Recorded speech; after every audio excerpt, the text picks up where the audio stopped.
आइए चैप्टर को आगे बढ़ाने से पहले अपनी कुछ डेफिनेशंस जो आगे की बची हुई हैं उन डेफिनेशन को सीख लेते हैं, क्योंकि आगे की जो थ्योरम है वो इन्हीं डेफिनेशन पे बेस्ड होगी।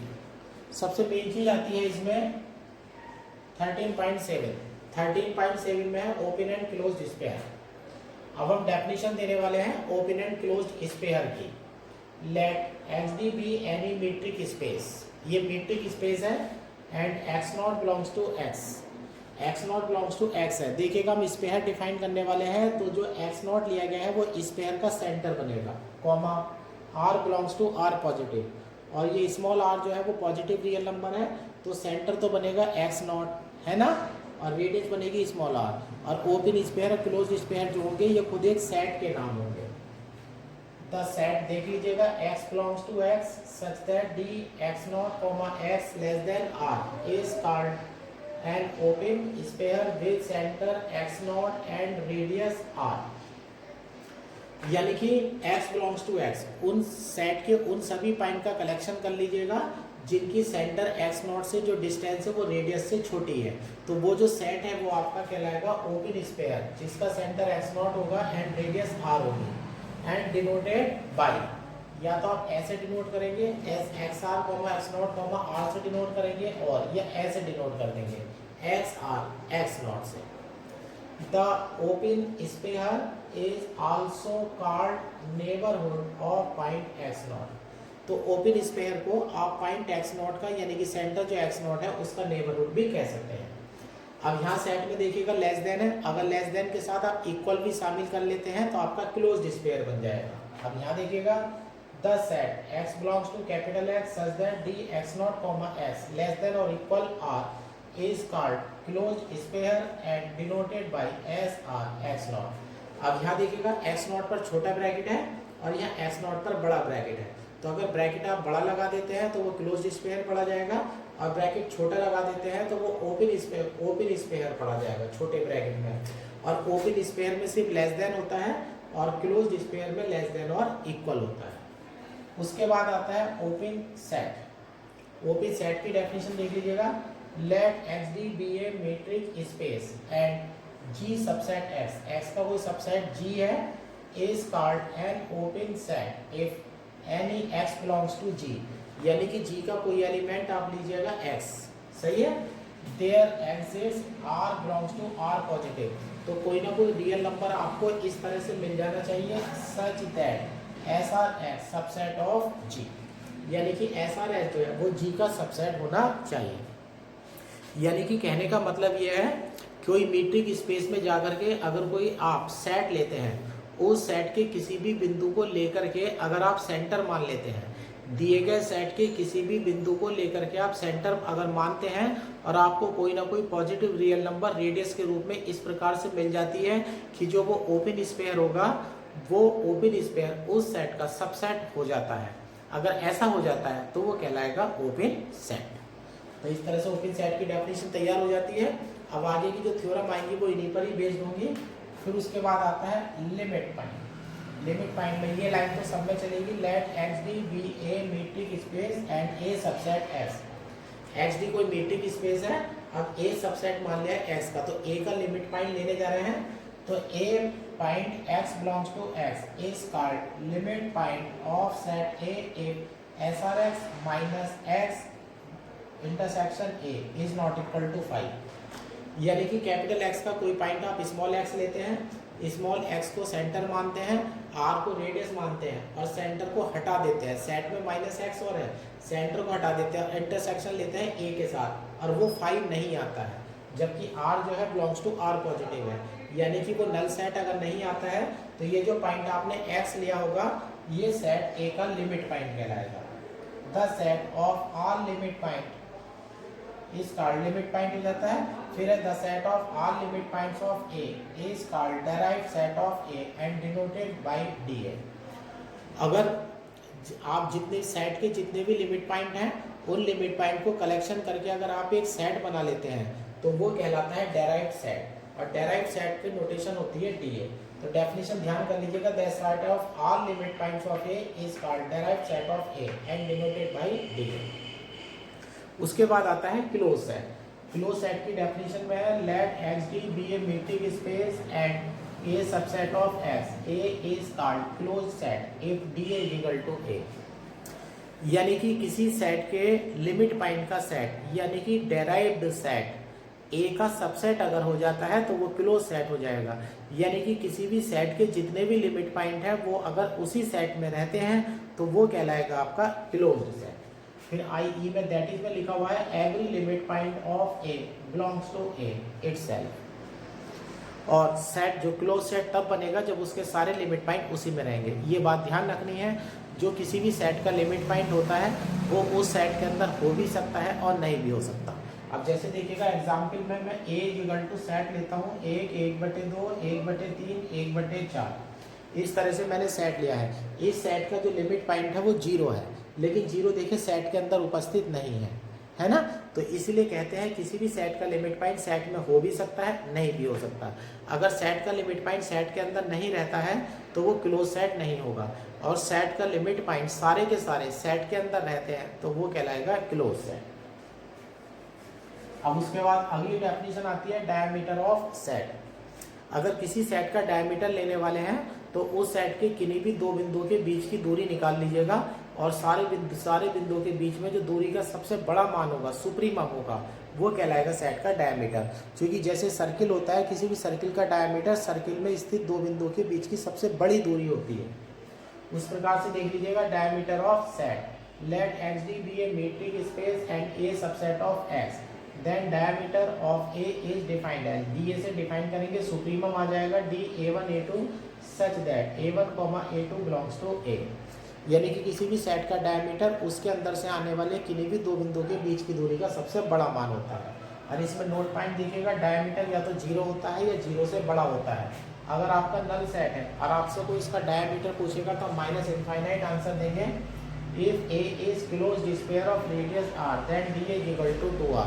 अगर आप कोई क्लोज्ड स्फीयर ले रहे हैं जिसकी रेडियस स्मॉल r है तो उसका डायमीटर त्रिज्या का डबल करके 2r आपको प्राप्त हो जाएगा।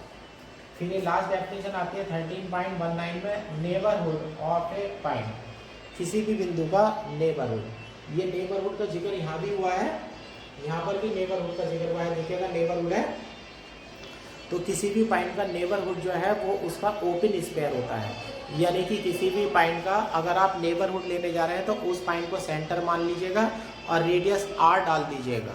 रेडियस क्या डाल दीजिएगा? r। तो जो वो ओपन स्फीयर बनेगा वो ओपन स्फीयर उस पॉइंट का नेबरहुड कहलाता है। अब देख लीजिएगा let X D be a metric space and a belongs to x, r belongs to r positive, then the set x belongs to x, b x is such that r। ध्यान से देखिएगा open sphere की definition. Open sphere की definition है A is called neighborhood of A with radius r and denoted by n a, r। तो यानी कि जो नेबरहुड की डेफिनेशन है वो नेबरहुड की डेफिनेशन ये कहती है कि किसी पॉइंट का अगर नेबरहुड निकालना है तो उस पॉइंट को सेंटर मानो, एक त्रिज्या r ले लो जो रियल पॉजिटिव रियल नंबर होनी चाहिए। तो जो स्फीयर बनेगा वो स्फीयर आपके उस पॉइंट का नेबरहुड होता है। इस प्रकार से हमारी डेफिनेशन ये हो जाती है। इन डेफिनेशन को हम नोट पॉइंट करके 3 या 4 बार जो है रीड करिएगा। अब इसके आगे की थ्योरम जो है करने चलते हैं, जो क्वेश्चन बचे हुए हैं वो करने चलते हैं।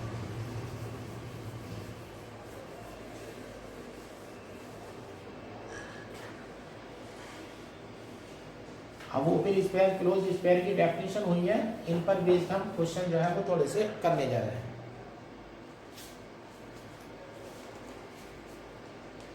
ये एग्जाम्पल 9। एग्जाम्पल नंबर 9 में है describe open sphere for discrete metric on X. Discrete metric है।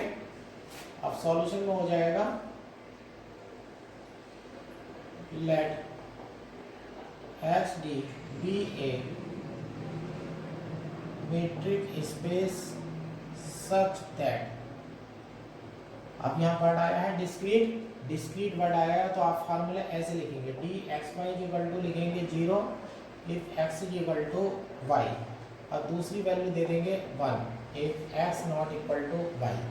ये डिस्क्रीट मीट्रिक स्पेस का जो है साइन डिफाइन हो चुका है, डिस्टेंस फंक्शन डिफाइन हो चुका है for every value X Y belongs to X. अब ओपन स्पेयर डिफाइन करते हैं। ओपन स्पेयर डिफाइन करने के लिए हमें एक सेंटर की आवश्यकता होती है और एक रेडियस की आवश्यकता होती है। Let x naught belongs to x, r belongs to r positive, then open sphere is defined as, इस ऐसे कर देंगे एस आर एक्स नॉट। ये एक सेट होगा जिसके अंदर वो सभी बिंदु रहेंगे जिनकी सेंटर से दूरी रेडियस से छोटी होगी, यानी कि x बिलोंग्स टू x रहेगा such that D x not comma X less than are. अब यहाँ पर दूरी के आपके दो मान हैं, एक 0 है और एक 1 है। अब अलग अलग केस के बारे में सोचते हैं। Case first, case first if, आप सोचिएगा r ग्रेटर देन 1 है, r ग्रेटर देन 1 है। अब r ग्रेटर देन अगर 1 है तो देखिएगा दूरी के सिर्फ दो ही मान है, एक 0 और एक 1।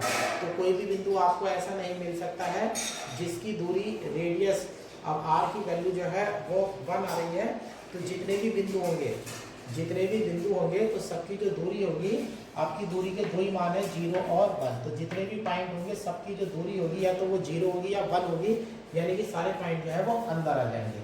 If r greater than 1 then for x belongs to capital X is to implies dx naught comma x is equal to 1, और ये छोटा हो जाएगा r से। जो भी दूरी आप निकाल करके लाएंगे वो r से छोटी हो जाएगी।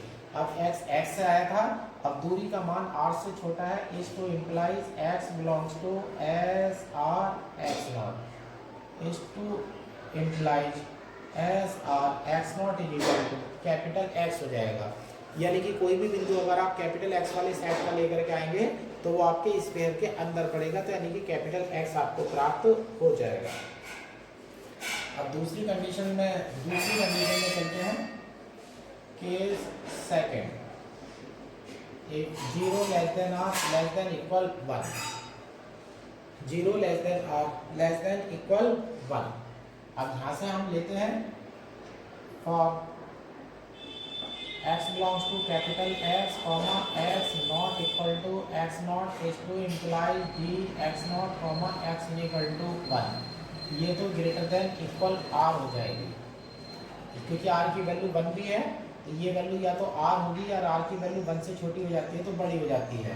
तो is to implies x does not belongs to S R X naught. तो ऐसे केस में आपका जो x होगा वो ओपन स्फीयर को बिलोंग्स नहीं करेगा, लेकिन x नॉट तो सेंटर के अंदर से आया है, but x naught belongs to S R X not.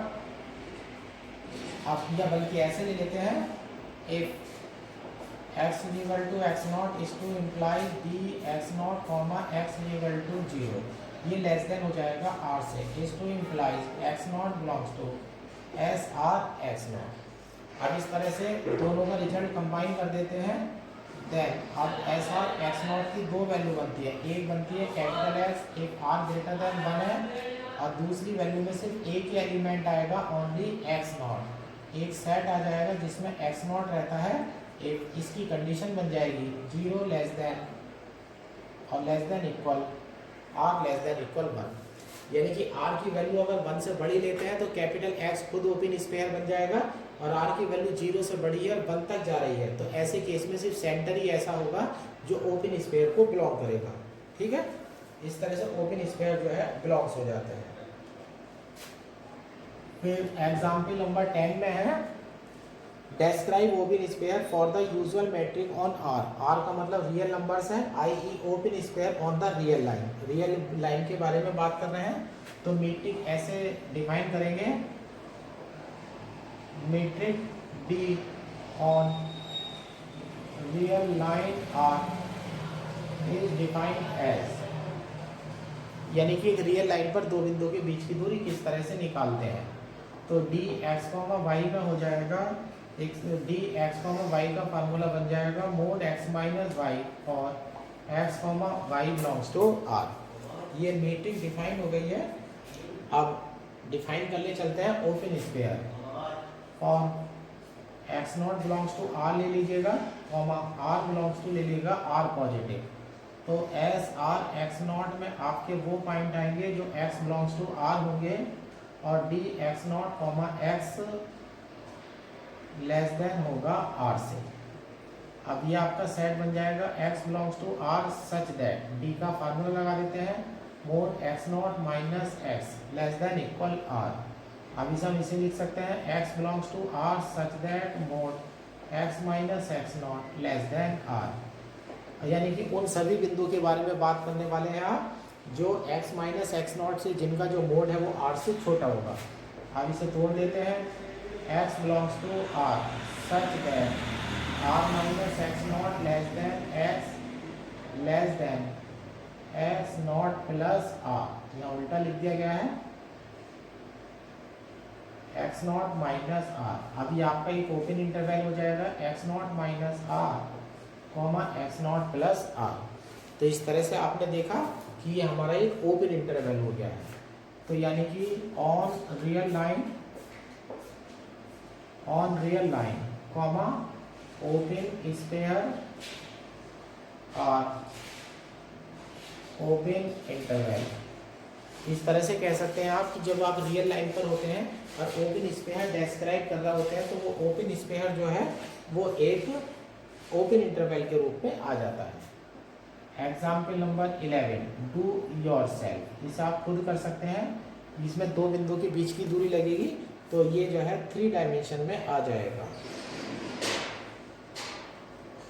और इसी तरह से एग्जाम्पल नंबर 12 है, ये भी ओपन स्फीयर का है, डू योर सेल्फ,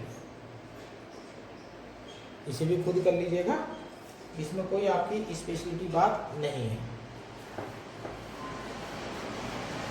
अब अगला मैं एग्जाम्पल कराने वाला हूँ, एग्जाम्पल नंबर 13। ये एग्जाम्पल नंबर 13 देखिएगा आपको कई बार करना पड़ेगा। पहले मैं एग्जाम्पल नंबर 13 आपको डिस्क्राइब कर देता हूँ इन ए मीट्रिक स्पेस।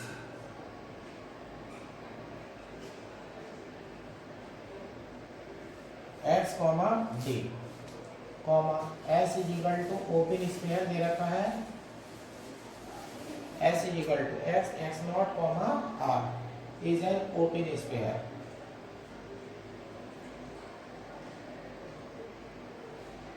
ये एक ओपन स्फीयर है and P is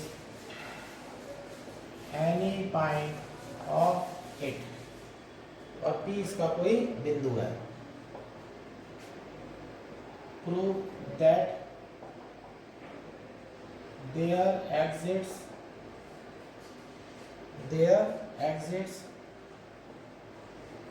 open sphere T is equal to S P comma epsilon such that T subset of S। Answer ये आपको प्रूव करना है। अब पहले क्वेश्चन समझ लीजिएगा। पहले मैं क्वेश्चन थ्योरेटिकली समझाऊंगा, फिर मैं डायग्राम के अकॉर्डिंग समझाऊंगा, फिर उसके बाद क्वेश्चन को करेंगे। ये जो क्वेश्चन मैं इस समय करने वाला हूँ ये 5 या 6 बार आपको बार बार करना होगा। इसका तरीका देख लीजिएगा। वो कहता है आपसे in a metric space X D, S is equal to है S X not comma R, यानी कि आपके पास एक स्फीयर है। नॉर्मली समझाते समय क्या करते हैं, जैसे ओपन स्फीयर है ना, तो ओपन स्फीयर को आप ऐसे समझ लेना जैसे कि सर्किल होते हैं, है ना, सर्किल के अंदर का हिस्सा। अब किसी भी मीट्रिक स्पेस के क्वेश्चन में ओपन स्फीयर को आप समझने जा रहे हैं तो दिमाग में एक बात बैठा लीजिएगा, ओपन स्फीयर का मतलब ओपन सर्किल से समझ लीजिएगा, यानी कि सर्किल के अंदर के बिंदु लेने हैं और बाउंड्री छोड़ देनी है। अब देखिएगा ये इसका सेंटर ये यहाँ से है, एक्स नॉट सेंटर है, और यहाँ से यहाँ तक रेडियस इसकी आर है।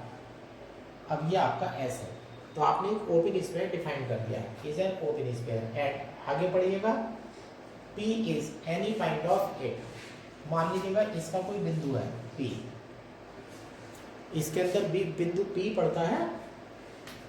Prove that there exists open sphere, एक नया ओपन स्पेयर होगा t is equal to s p comma epsilon.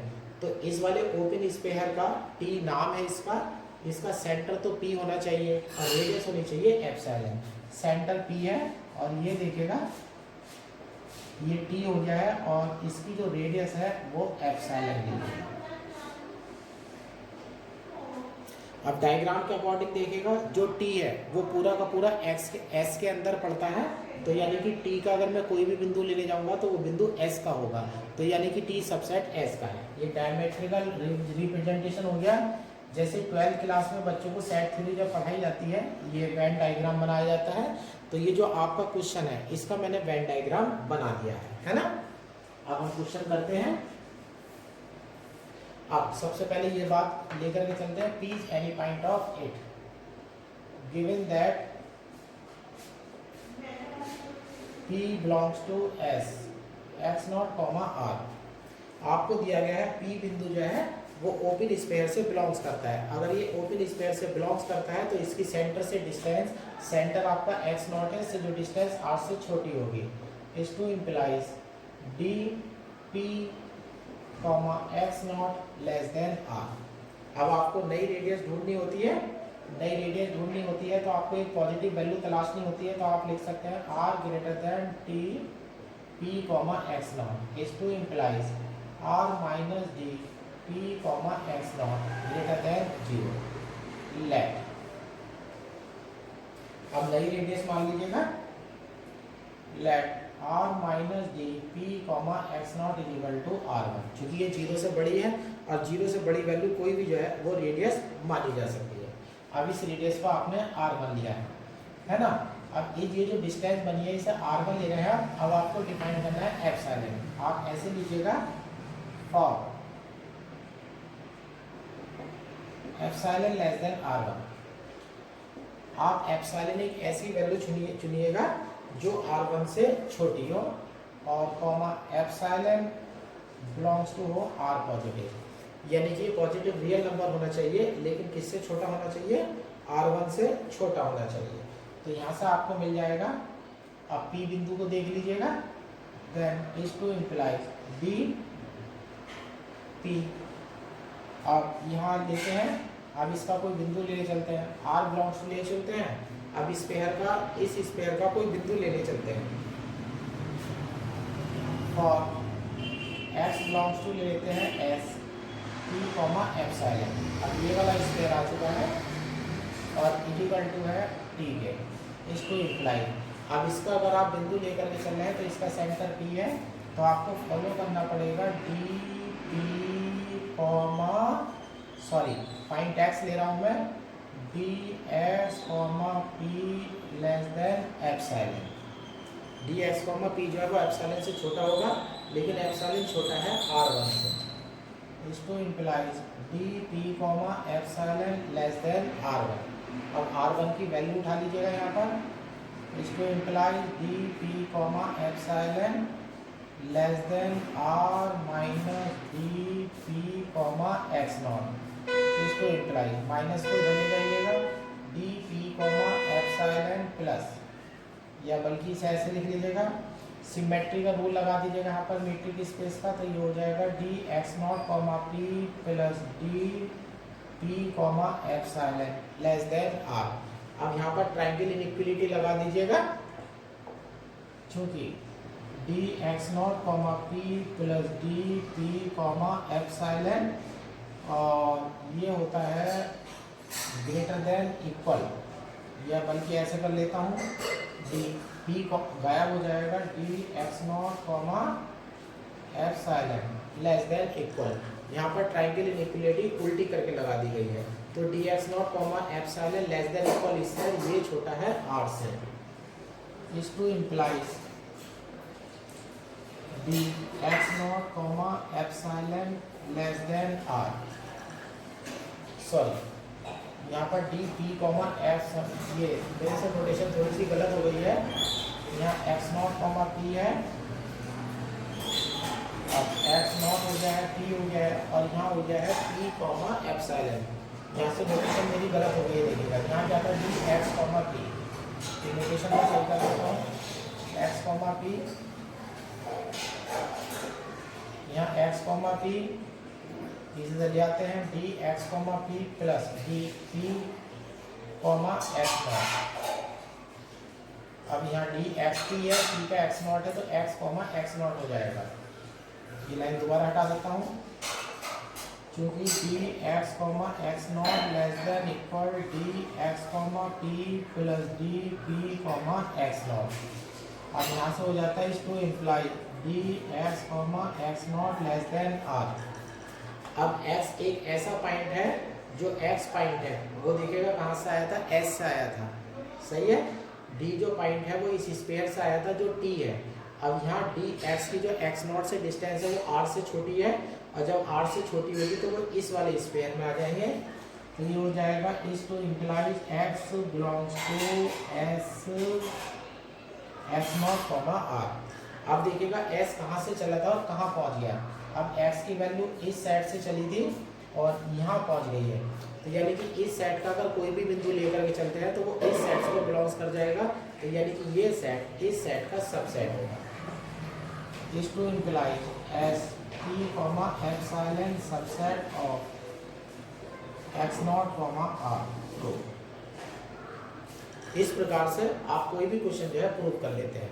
तो यानी कि कहना क्या होता है, एक ओपन स्फीयर के अंदर कभी भी ओपन स्फीयर अगर आप डालना होगा तो पहले आप एक ओपन स्फीयर डिफाइन करेंगे, फिर इस ओपन स्फीयर के बिंदु को उठाएंगे, उस बिंदु के लिए ओपन स्फीयर का फार्मूला लगाएंगे कि उसकी डिस्टेंस जो है वो रेडियस से छोटी होगी, फिर बड़े में से छोटा घटा करके जो वैल्यू मिलेगी उसे नई रेडियस मान लेंगे, उसके बाद नई डिस्टेंस मान लेंगे। अब जो आपको नई डिस्टेंस लेनी है वो डिस्टेंस उस रेडियस से छोटी होनी चाहिए।